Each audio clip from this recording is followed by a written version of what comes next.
yang nantinya gong yang akan disalahkan apabila pavilion bintang tidak bertahan lama. Setelah itu ia pun mengumpulkan para budak yang akan ia berikan upah. Mereka semua pun menjadi senang dan dibawa ke suatu tempat. Namun ternyata demi melancarkan semua rencananya saat ini, Fei Zong pun memerintahkan pasukannya untuk membunuh semua budak agar nantinya tidak ada saksi mata yang hidup. Sedangkan saat ini Yang Jian bersama Xiao Er telah mengetahui kalau Huang berada di rumah bordil. Ia bersama Xiao Er lalu masuk ke dalam dan mereka berhasil menemukan Huang yang sedang bermain dengan beberapa wanita di sana. Tak lama kemudian, Xiao Er langsung berganti pakaian dan mencoba menipunya dan menjadi salah satu dari wanita rumah bordil supaya bisa mendapatkan bulu emas tersebut. Dengan kemampuan merayunya yang cukup handal, seketika Xiao Er pun berhasil mendapatkan bulu emas tersebut dan segera ia berikan kepada Yang Jian. Mengetahui hal itu, Huang sangatlah terkejut akan kehadirannya itu dan dengan segera ia pun pergi dari sana. Singkatnya di malam harinya, bulu emas tersebut diberikan kepada Lei dan terlihat Lei pun akhirnya bisa terbang setinggi mungkin. Lei lalu berterima kasih kepada mereka dan akan mengikuti Yang Jian dikarenakan dia telah membantunya saat ini. Dengan bersamaan Tuan Ji dihampiri oleh salah satu menterinya dengan memberikan informasi kalau di kota mereka terdapat seseorang yang bernama Jiang Xia yang dianggap bisa meramal masa depan oleh warga kota. Dan mendengarkan nama Jiang Xia tentu saja Tuan Ji langsung mengenalinya. Di malam itu juga ia meminta para menteri untuk menyiapkan kereta kuda dan mencari keberadaan Jiang Xia. Keesokan harinya Xiao Er pun berteriak dikarenakan tangannya kembali mengeluarkan sebuah tanda yang dimana mereka harus menumbuhkan seorang jenderal pengendali elemen tanah. Dan melihat tanda tersebut Yang Jian langsung teringat kalau Huang bisa menghilang dan masuk ke dalam tanah. Ia pun langsung memastikan kalau jenderal tanah tersebut adalah Huang. Kemudian mereka berdua pun dengan terpaksa kembali menemui Huang. Dan di sana Yang Jian mengetahui kalau dia adalah jenderal elemen tanah dan langsung meminta bantuannya. Yang saat ini mereka berdua sedang dalam misi mengumpulkan 5 orang jenderal pengendali 5 elemen. Yang ternyata secara tiba-tiba Huang dengan sukarela mau membantunya. Namun ternyata dengan satu syarat kalau ia ingin Xiao Er tidur semalam dengannya. Mendengar hal itu membuat Yang Jian sangatlah marah dan dengan segera Yang Jian langsung menarik Xiao Er untuk pergi dari sana dan tak usah meminta bantuannya kembali. Di tempat lain, terlihat Tuan Ji berhasil menemukan keberadaan Jiang Xia yang saat ini sedang memancing ikan di tepi dermaga. Ia pun langsung menghampirinya dengan memberikan hormat. Ia pun memohon kepada Jiang Xia untuk membantunya, dikarenakan hanya Jiang Xia lah yang bisa diharapkan dalam membesarkan kekaisaran Zhou miliknya. Dan suatu saat nanti perang besar akan terjadi di antara kekaisarannya. Di sana terlihat Jiang Xia ingin melihat beberapa besar ketulusan dari Tuan Ji yang meminta bantuannya itu. Ia pun lalu memberikan satu syarat, yaitu Tuan Ji harus menarik dirinya di saat menaiki kereta di sana. Dan Tuan Ji pun langsung menyetujui permintaan tersebut. Terlihat semua menteri melarang Tuan Ji melakukan hal itu dikarenakan ia merupakan seorang kaisar. Namun tetap saja Tuan Ji keras kepala dan akan melakukannya dengan ikhlas. Ia pun menarik kereta kuda tersebut hingga cukup jauh sampai ia terjatuh akibat sudah tidak mampu lagi untuk menarik kereta itu. Setelah itu Yang Jian langsung turun dan meminta berhenti dengan mengatakan dia sengaja melakukan tersebut untuk melihat masa depan kekaisaran Zhou. Dan dari sisi penglihatannya bahwa kekaisaran Zhou akan berjaya dikarenakan memiliki kaisar seperti Tuan Ji yang sangat baik dan bijaksana. Ia pun mengatakan kalau saat ini akan membantunya dikarenakan Kaisar Dewa juga memberikan misi untuknya agar membantu Tuan Ji di kekaisaran Zhou dalam menaklukkan kekaisaran Shang. Di sana Tuan Ji begitu sangatlah senang, bahkan semua menteri dan pasukannya pun langsung tunduk hormat kepadanya. Singkatnya mereka semua telah kembali di kekaisaran Zhou dan Tuan Ji langsung memperkenalkan kepada mereka semua jika ada guru besar yang telah bergabung di kekaisaran Zhou. Dan menjadi sangatlah terkejut mengetahui keberadaan ayahnya di sana dan menjadi guru besar. Tuan Ji yang melihat itu langsung menyadari kalau Lan ternyata anak dari Jiang Xia. Wu Ji seketika memberikan hormat kepada Jiang Xia dan Jiang Xia berkata kalau Wu Ji merupakan muridnya, yang membuat Tuan Ji menjadi sangatlah terkejut dan sekaligus sangatlah senang melihat semuanya ini. Setelah itu Lan mencoba menguping pembicaraan ayahnya dengan Tuan Ji dan di sana Tuan Ji mengaku kalau ia gagal dalam menyelamatkan istri dari Jiang Xia. Ia pun diperintahkan oleh Kaisar Xin secara paksa untuk membunuh istrinya tersebut dan ia gagal menyelamatkannya. Dan Jiang Xia menjawab kalau semuanya ini merupakan takdir yang tak bisa mereka ubah. Sesaat Tuan Ji memberikan sapu milik Jiang Xia yang tidak hangus terbakar di saat istri Jiang Xia waktu itu dibakar. Jiang Xia lalu memegang sapu tersebut yang seketika berubah bentuk menjadi tongkat, yang artinya istri tersebut tidak menyalahkan Tuan Ji atas kematiannya. Dan dari arah luar, Lan yang mendengarkan semua pembicaraan mereka menjadi sangatlah bersedih dikarenakan ternyata ibunya telah meninggal. Wu Ji juga berada di sana namun Lan tidak memperdulikannya dan pergi begitu saja. Dan di malam harinya, terlihat Yang Jian masih kepikiran dengan keadaan adiknya tersebut. Ia pun tak bisa membohongi perasaannya itu, yang masih berharap untuk bisa membawa kabur Daji dari istana kekaisaran Shang. Dan secara diam-diam ia pun lalu pergi keluar kamar, yang disadari oleh Xiao Er. Ternyata Yang Jian meminta bantuan Lei untuk membawanya masuk ke dalam kekaisaran Shang. Ia pun akan memberikannya permen sebagai imbalannya. Dan terlihat Lei segera membawanya terbang. dan dikarenakan ia sangatlah cepat pergi ke Kekaisaran Shang tidak membutuhkan waktu yang lama. Singkatnya sampailah di Kekaisaran Shang, dan dari kejauhan Yang Jian pun tak sengaja melihat Daji sedang berjalan. Di sana Yang Jian terus mengikutinya dari belakang untuk mengobati rasa rindunya yang tanpa disadari oleh Daji. Lalu di saat Yang Jian kembali ke penginapan, di sana Xiao'er menyadari kalau Yang Jian sehabis dari Kekaisaran Shang untuk melihat adiknya tersebut, namun ia memilih diam dan berpura-pura tidur saja. Di istana Kekaisaran Shang, terlihat Menteri Liu sangatlah marah kepada Kaisar Xin dikarenakan setiap harinya dia mabuk-mabukan dan main wanita tanpa sadar kalau saat ini Jiang Xia telah bergabung dengan Kekaisaran Zhao. Tidak hanya itu, Kekaisaran Zhao yang dipimpin oleh Tuan Ji telah berencana menyerang Kekaisaran Shang. Namun di sana Kaisar Xin dengan percaya diri dengan mengatakan kalau ia pasti akan menang.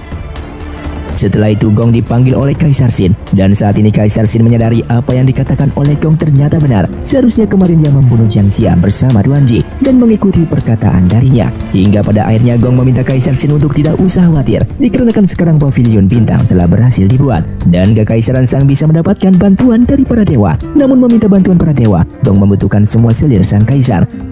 Lalu terlihat semua selir naik ke atas Pavilion Bintang yang sangatlah tinggi bahkan melebihi awan. Di sana Gong mengatakan kalau semua selir harus berdoa kepada para dewa yang nantinya salah satu di antara mereka akan ditunjuk sebagai wanita suci yang harus berdoa setiap hari di Pavilion Bintang. Dan hal tersebut bertujuan agar dewa turun ke bumi untuk membantu Kekaisaran Shang. Sehingga ketiga istri sang kaisar ini pun mulai memanjatkan doa yang secara diam-diam Gong melemparkan sesuatu hal yang seketika sebuah portal mulai muncul dan ada kupu-kupu yang terbang langsung menghampiri tubuh Daji.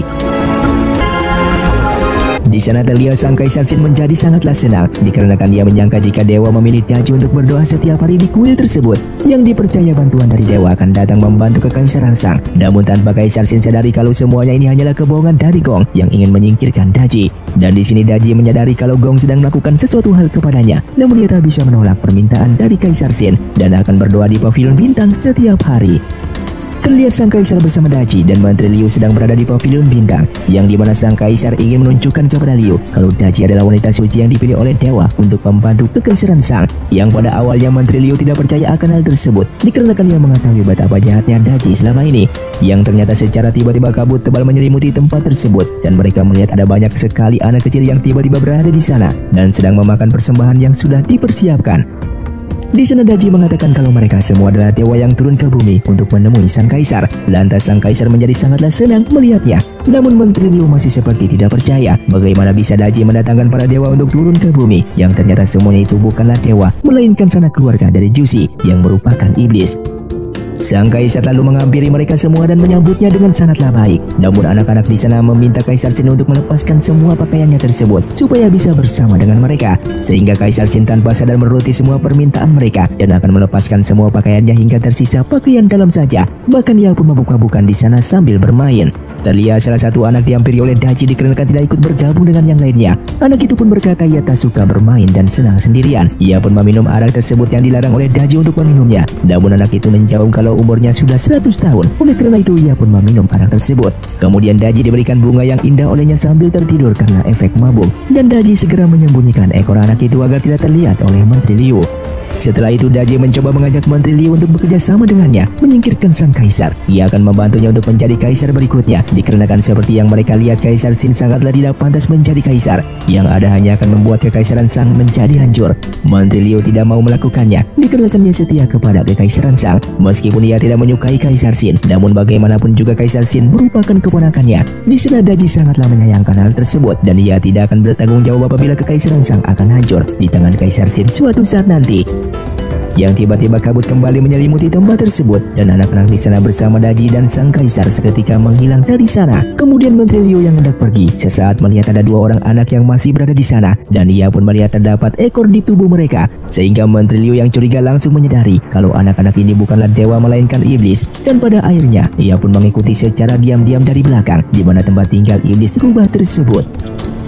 Film pun dilanjutkan dengan sang Kaisar Xin yang memberitahukan kepada Daji jika makam para iblis yang berada di tengah hutan telah terbakar. Daji yang mendengar berita tersebut menjadi terkejut dan segera berlari keluar. Bahkan ia pun tidak menyangka jika keluarga iblis rubah milik Jusi telah tewas terbunuh. Yang ternyata semua ini merupakan perbuatan dari Menteri Liu yang telah membakar makam iblis rubah, bahkan mengulitinya, yang dimana kulitnya ia jadikan sebuah jubah dan diberikan kepada sang kaisar. Hal tersebut ia lakukan untuk menyadarkan sang kaisar kalau anak-anak kemarin malam yang mereka lihat bukanlah seorang dewa, melainkan iblis rubah. Namun di sini justru Kaisar Xin tidak peduli. Ia menjadi sangat senang mendapatkan jubah tersebut, sehingga Menteri Liu menjadi sangat murka melihat kelakuan dari sang Kaisar Xin ini.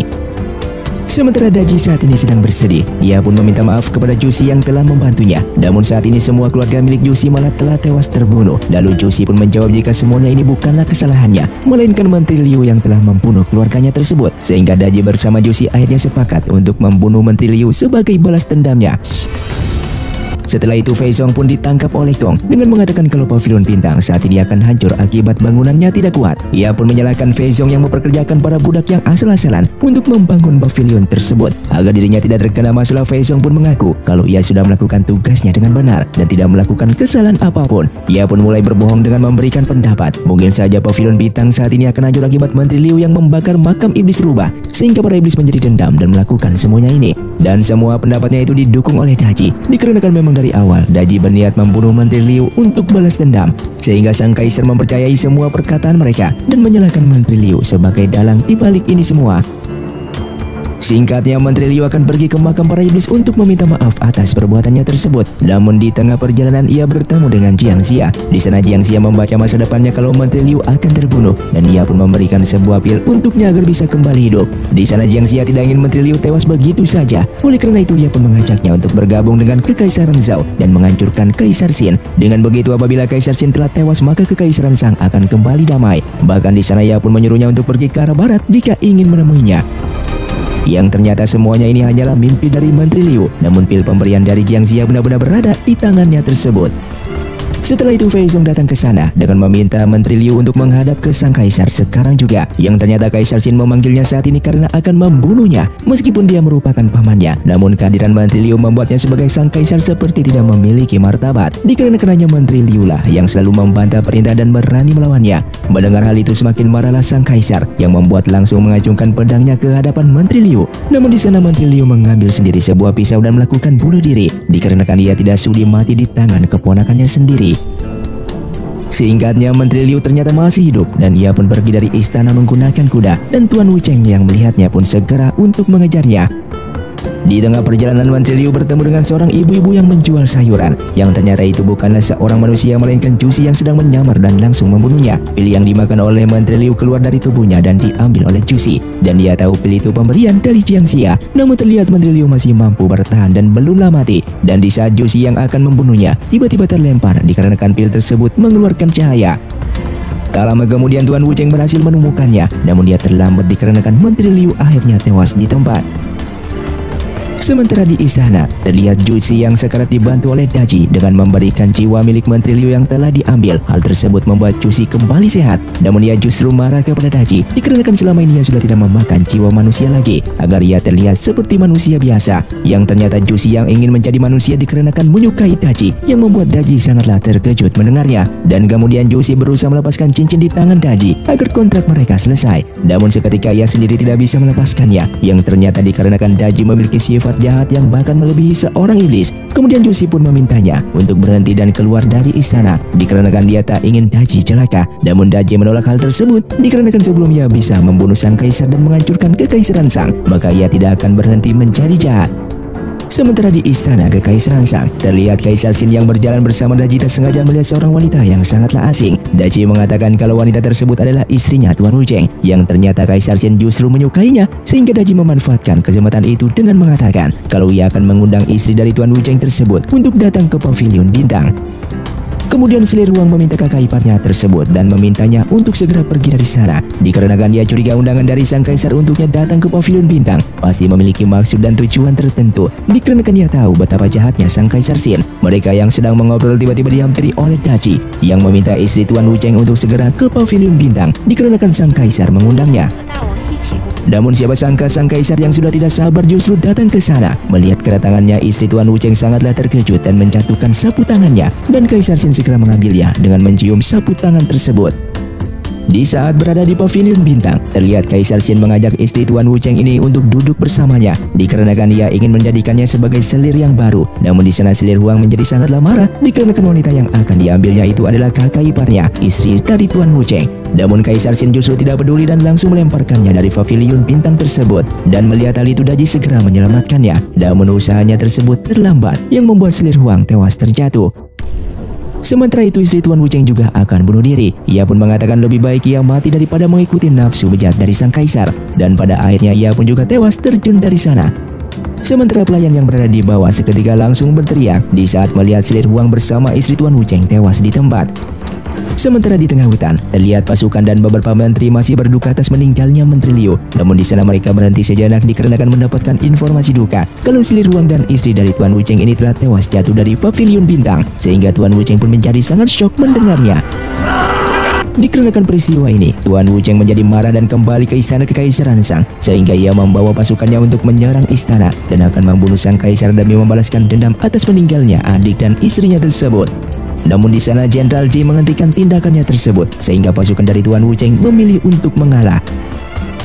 Dan di saat mereka di depan gerbang, terlihat pasukan yang berjaga saat ini juga sudah kesal dengan tingkah laku dari sang kaisar mereka. Namun dikarenakan tugas mereka untuk menjaga gerbang, mereka tak bisa membiarkan Tuan Wucheng lewat, sehingga semua pasukan yang berjaga di sana memilih untuk bunuh diri dan membiarkan Tuan Wucheng lewat dengan mengatakan kalau mereka menaruh harapan yang besar kepadanya untuk membunuh sang kaisar dan mengembalikan kedamaian di Kekaisaran Shang supaya keluarga mereka tetap aman. Setelah itu Tuan Wucheng melanjutkan perjalanannya dan akan pergi ke arah barat, dikarenakan sebelum Menteri Liu mati sempat berkata kalau ia hendak pergi ke Kekaisaran Zhou di arah barat. Sedangkan di Kekaisaran Zhou, terlihat Tuan Ji melihat perkembangan pasukannya yang diajari langsung oleh Wu Ji. Salah satu menteri di sana sangatlah mendukung apabila Wu Ji menjadi penerus Kekaisaran Zhou berikutnya. Wu Ji yang melihat ayahnya di sana segera menghampirinya. Akan tetapi Tuan Ji lalu berkata ia akan memberikan tata kaisar kepada Wu Ji ke depannya, namun dengan satu syarat, Wu Ji tidak boleh mendekati Lan, dikarenakan untuk menjadi kaisar ia tidak boleh jatuh cinta, dikarenakan wanita membuat mereka akan menjadi lemah. Apabila ia menyetujui hal tersebut, segera datang menemuinya lagi. Namun terlihat Wu Ji hanya bisa terdiam. Setelah itu Tuan Ji bersama menterinya sedang membahas sebuah peta, dikarenakan untuk bisa menyerang Kekaisaran Shang, maka mereka membutuhkan peta yang sangatlah akurat. Sedangkan saat ini peta yang mereka miliki tidak akurat dan berantakan. Oleh karena itu Tuan Ji tidak bisa menyerang Kekaisaran Shang.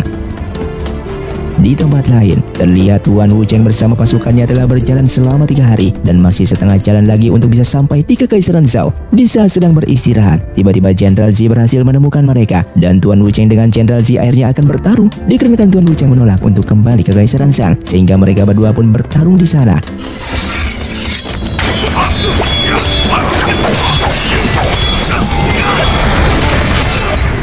Namun pertarungan tersebut berakhir dengan kekalahan Tuan Wucheng dan tewas di tempat. Kemudian Jenderal Ji memerintahkan pasukannya untuk membawa kembali jasad Tuan Wucheng tersebut. Sedangkan Wu Ji saat ini masih bingung, dikarenakan ia tidak mungkin meninggalkan Lan demi menjadi kaisar. Ia pun menyadari kalau ayahnya tersebut membutuhkan sebuah peta yang sangatlah akurat, sehingga ia pun segera membuat sebuah peta tersebut, namun hanya setengah, dan lalu ia berikan kepada ayahnya. Di sana Tuan Ji menjadi sangatlah senang akan peta itu dan tidak percaya kalau Wu Ji ternyata bisa membuat sebuah peta. Wu Ji pun mengatakan apabila ayahnya ingin setengah petanya lagi, maka dia harus mengizinkannya menikah dengan Lan. Terlihat semua menteri akhirnya memohon kepada sang kaisar untuk merestui pernikahan Wu Ji bersama Lan demi kelangsungan Kekaisaran Zhou, yang pada akhirnya Tuan Ji setuju dan akan menjadikan Wu Ji sebagai kaisar baru. Tidak hanya itu, Wu Ji juga akan dinikahkan dengan Lan, sehingga mereka semua pun menjadi sangatlah senang. Dan Wu Ji segera berlari menemui kekasihnya tersebut dengan mengatakan kalau ayahnya saat ini sudah merestui hubungan mereka dan akan melangsungkan pernikahan. Sementara itu Daji secara diam-diam pergi ke penjara bawah tanah. Ternyata ia sedang menemui seorang peramal tua yang dulu pernah meramal masa depan Kekaisaran Shang. Namun saat ini ia dikurung oleh Fei Song akibat ada bintang jatuh dan mengatakan kalau akan ada anak bayi laki-laki yang lahir ke bumi dan akan menghancurkan Kekaisaran Shang. Setelah itu Daji sengaja mengundang Fei Song, yang di sana terlihat keluarga Fei Song juga ikut diundang. Hal itu dilakukannya dikarenakan hendak mencebak Fei Song. Sedangkan Fei Song yang tidak mengetahui apapun menjadi sangatlah senang dikarenakan berpikir ia akan dinaikkan jabatannya oleh Daji. Namun siapa sangka peramal tua yang berada di penjara bawah tanah didatangkan oleh Daji, dan Fei Song yang melihatnya menjadi sangatlah terkejut dikarenakan dia yang mengurung peramal tersebut ke dalam penjara. Di sana peramal itu berkata kalau 20 tahun yang lalu, di saat ia meramal masa depan Kekaisaran Shang terjadi fenomena bintang jatuh dan sang kaisar memerintahkan memerintahkan untuk membunuh semua bayi. Namun Fei Zong tidak berhasil membunuh salah satu bayi yang saat ini telah tumbuh dewasa dan akan membuat kehancuran di Kekaisaran Shang, dan anak itu adalah Yang Jian. Mendengar hal itu, semua di sana menjadi sangatlah terkejut akan hal itu yang pada awalnya Daji yang ingin menjebak. Justru saat ini sang kaisar akhirnya mengetahui kalau Yang Jian merupakan anak yang akan membuat kehancuran di kekaisarannya. Oleh karena itu Daji segera memerintahkan peramal itu untuk dibunuh. Mendengar peramal tersebut, sang kaisar pun sangatlah marah kepada Fei Zong dan membunuh semua keluarganya hingga tewas. Di sana pada akhirnya Fei Zong pun juga bunuh diri dan mengutuk Daji beserta sang kaisar. Bahkan salah satu sahabat dari Fei Zong yang berada di luar juga dibunuh dikarenakan telah mendengarkan semua percakapan di dalam aula. Di saat malam hari, terlihat Cusi menghampiri Daji dan memintanya untuk berhenti dikarenakan sudah banyak kejahatan yang dilakukan olehnya selama ini dan banyak orang yang tak bersalah saat ini menjadi tewas akibat ulahnya tersebut. Daji yang sudah terlanjur menjadi jahat tidak akan berhenti dan akan tetap melanjutkan misinya untuk menghancurkan Kekaisaran Shang dari dalam secara perlahan. Namun siapa sangka selir yang datang ke sana dan melihat Cusi sedang bersama Daji. Ia pun akhirnya mengetahui kalau Daji selama ini dibantu oleh iblis untuk menghancurkan Kekaisaran Shang. Ia di sana ingin membunuh Daji agar semua malapetaka ini bisa berhenti. Namun Cusi segera menghalanginya dan membuat selir yang tewas bunuh diri. Sementara saat ini Xiao Er dengan Huang telah akrab satu sama lain. Alasan Huang suka mencuri dikarenakan ia kesepian akibat wajahnya yang jelek dan tidak ada yang mau berteman dengannya. Xiao Er orang yang merasa kasihan melihatnya mengajukan diri sebagai saudaranya tersebut supaya kedepannya nanti mereka bisa saling membantu. Hal itu sengaja Xiao Er lakukan dikarenakan Huang adalah jenderal elemen tanah yang harus mereka ambil. Lalu mereka berdua keluar untuk bersumpah akan menjadi saudara yang saling melindungi. Tak lama kemudian, Xiao Er mengajak Huang untuk bertemu dengan Yang Jian dan ia tak perlu khawatir ataupun takut dikarenakan sebenarnya Yang Jian anak yang baik dan tidak jahat. Namun mereka yang baru sampai di rumah, terlihat Yang Jian tidak berada di sana dan sesaat Xiao Er melihat bulu dari sayap milik Lei, ia mengetahui kalau Yang Jian pasti pergi bersama Lei ke Kekaisaran Shang agar bisa bertemu dengan Daji. Huang yang mendengarkan hal tersebut lalu akan pergi menyusul